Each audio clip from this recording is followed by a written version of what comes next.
So, hello again. Hello, everyone, Microsoft customers and Microsoft partners, and welcome to today's webinar. My name is Lana Bilosh, and I will be your host for this session. Thank you for taking the time to join us today. So, before we dive in, I'd like to cover a few housekeeping items to help you get the most out of this experience. Recording and slides. This webinar will be recorded, and you will be able access recording along with the presentation slides after the session. We'll share the download link via email, so keep an eye on your inbox. We'll conclude with a Q&A session, so feel free to submit all your questions at any time using the chat or the Q&A feature. And before we dive into the agenda, here is a quick reminder of who we are. And Progression is a dedicated Dynamics 365 Microsoft partner. We've been helping businesses implement, support, and upgrade Dynamics 365 for both ERP or CRM for many years now. Okay, and that's all. Let's continue. Now, moving on to the agenda, as seen on the screen, we will start with the platform updates plan. After, we will highlight more deeply what's new and changed in the upcoming release. After that, we will see the demonstration of the system and what's new and changed part 2. So, we are thrilled to have an excellent panel of speakers today who will share their insights and expertise with us. Peter is a business architect and the head of the department. He is one of the most open-minded and innovative experts in Dynamics 365 Supply Chain Management. And Andrew, our technical lead, as I know, he's keen to know all new platform updates. And as you know, he's an overqualified person within our team. And Nastasia, our Dynamics 365 consultant, who are ready to make Dynamics 365 as effective as possible to make business happy with the new platform. So we're excited to have such a diverse and knowledgeable group with us today. And moving on to the first part, Peter, the stage is yours.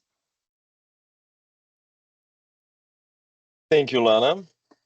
Hello, everyone. And to begin our today's session, I'd like to share with you a full map of new features Microsoft added to Dynamics 365 Supply Chain Management in 2024.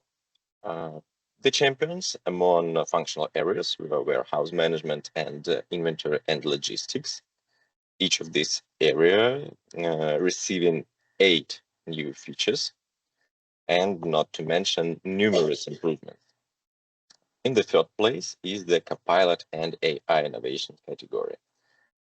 It's worth noting that Microsoft is placing significant emphasis on Copilot, actively integrating artificial intelligence capabilities into the ERP system, and the future where AI provides all the analytics needed for human decision-making is almost here, I think. Additionally, new features have been introduced across various areas, including planning and production control, manufacturing and asset management, sales and marketing, transportation management, cost management, and of course, procurement and sourcing. You can have a description of the added features in more detail on the official Microsoft long portal, or you can my YouTube channel, where you can find all the videos of our past webinars with descriptions and live demos as well. And now let's move on to the upcoming release 10.43. And I'd like to transfer a word to my colleague, Andrew, please.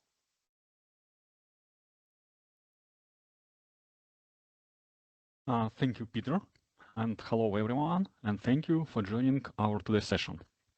So it's only one day until the general availability of the next release, Dynamics 365 Supply Chain Management. According to the current release policy, Microsoft releases 4 updates over the year, and 2 of them are major ones. The upcoming release is denoted as a major release, so the next update will be released in June this year, and it will be a minor release. Let me go back to the upcoming update and briefly overview the changes. In this release, there are not as many new features and enhancements as usual. Anyway, we found improvements that are the most promising from our point of view. The enhanced user feedback for Copilot and related experiences feature lets user provide product feedback to Microsoft by selecting thumbs up or thumbs down buttons. When users submit feedback, they can choose to attach system collected information to provide richer context.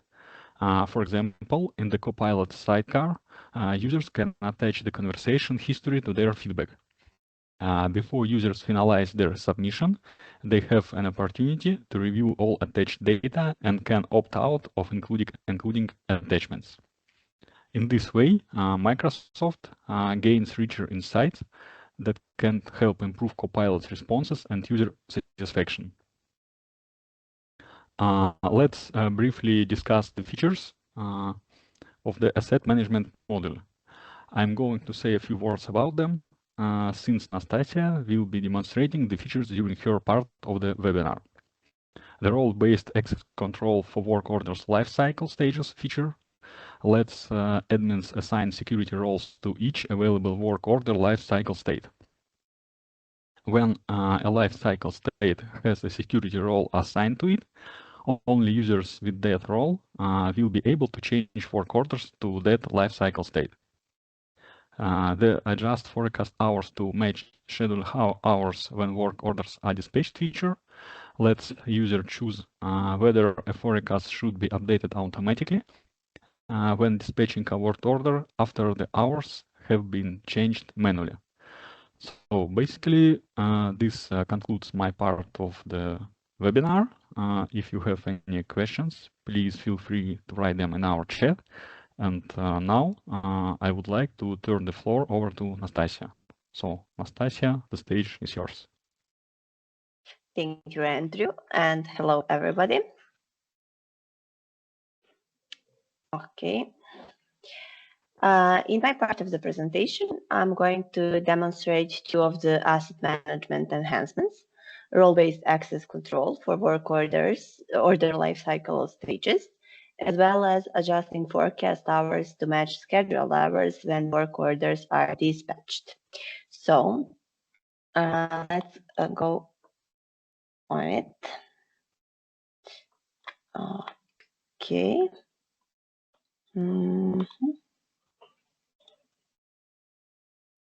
Okay. First, we need to set up the life cycle states. You can find them here in asset management. Here, life cycle states. Okay, we will create a new one. Let's call it something like, for example,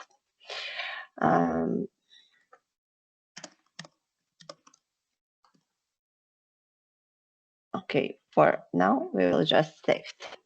Next thing we need to make is a lifecycle model. So let's go here. Okay, create a new one.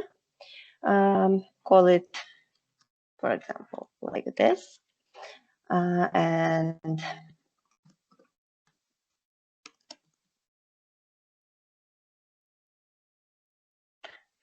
save it. And we need to add some dates. Of course, we are going to add new, our newly created one, and maybe complete it. Okay. We need to rearrange those to make sense. For example, this seems fine. Save that. Also, here we need to update our models. Let's say this, and then from processing, we can go to completed. Click OK. Save it. One more thing. Next thing we need to make is work order type. For a new type, Let's say it's some kind of inspection, something like that.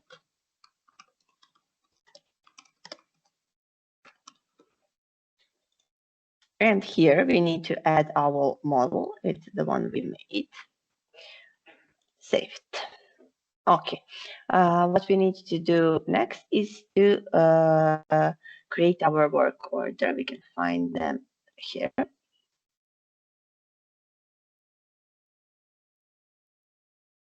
Okay, let's create a new one with our type, which is inspection. Okay.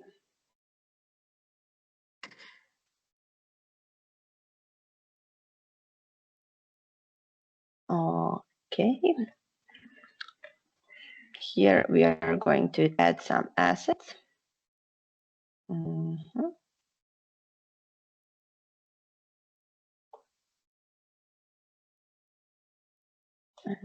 here we need to have this. Okay. Save it. Now, what we can do is try to go through our states. For example, here with update work order state. Let's go to processing. Click OK. Okay, everything's good. If we try to do it again, we will be able to go to completed. That is also okay. But if we go to our lifecycle state that we made, and this is the fun part, in our one, okay, we here can add a security role. Let's add some security role. For example, I don't know, this manager. Save it. And let's try to do everything all over again with our work order. Okay, make the exact one with our type. Okay.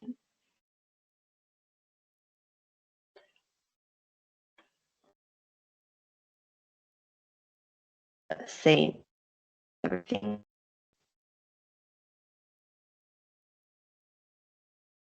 Why is it taking so long? Okay.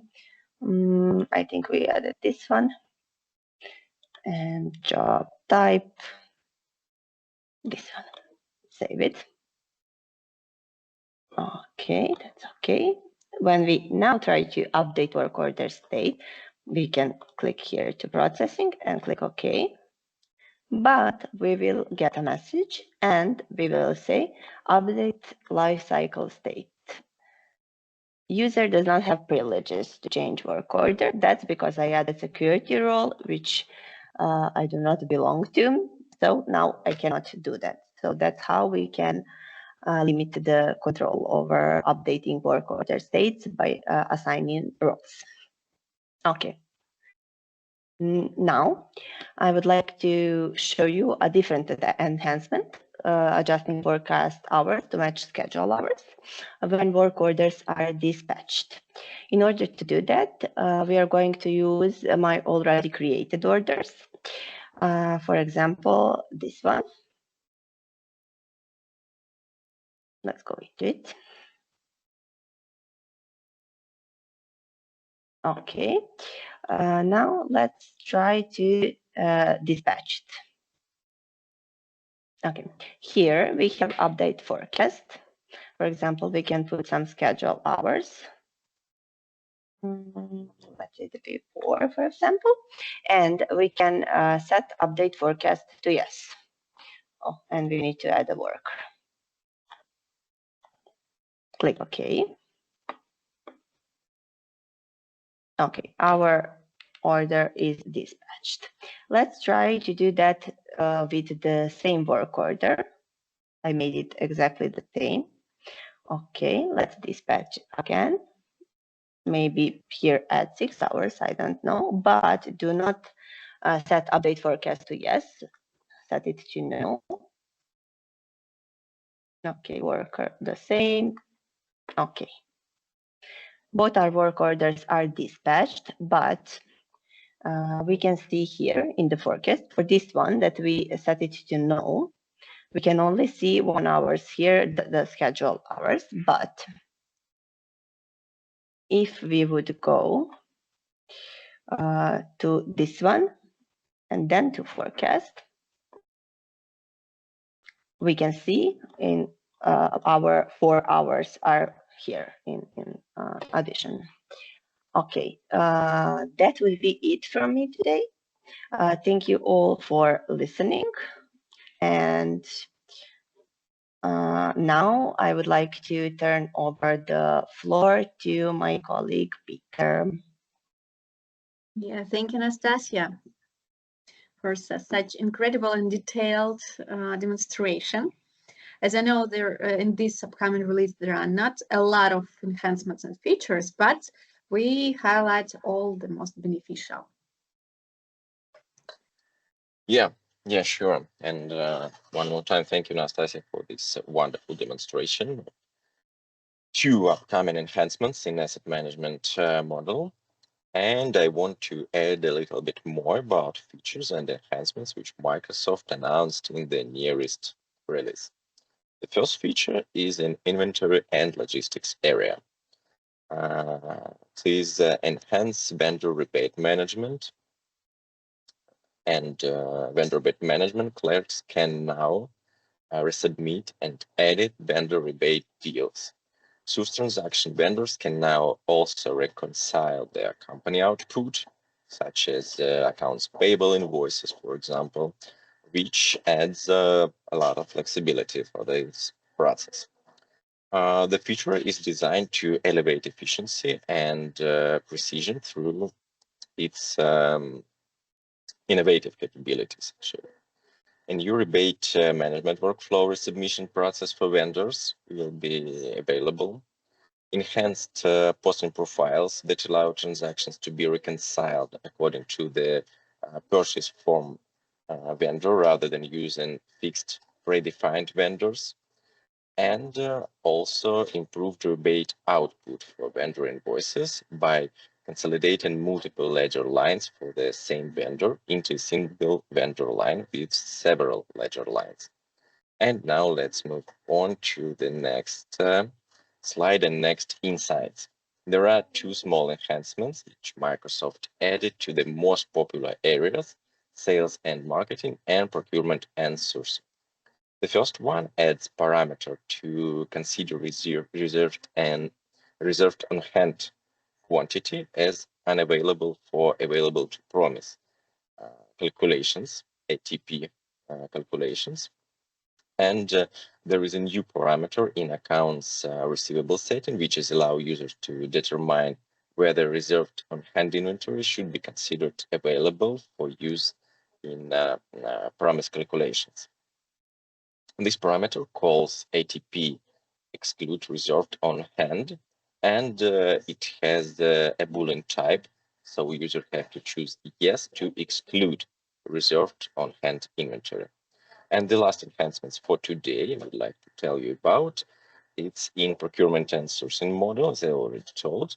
And this feature adds a setting called assign outer charge for purchase order to the request for quotation tab of the procurement and sourcing parameters page. So when assign outer charge for purchase order parameter is set to yes, actually you can see this parameter on the screenshot and the slide, charges from a request for quotation are automatically copied to its related purchase order. And please pay attention that this feature is mandatory and can be turned off. This is it from my side for today with the enhancements, with new features. And now I'm going to hand this over back to Lana to bring some additional information. Thank you everyone for your attention. Yeah, thank you very much, Peter.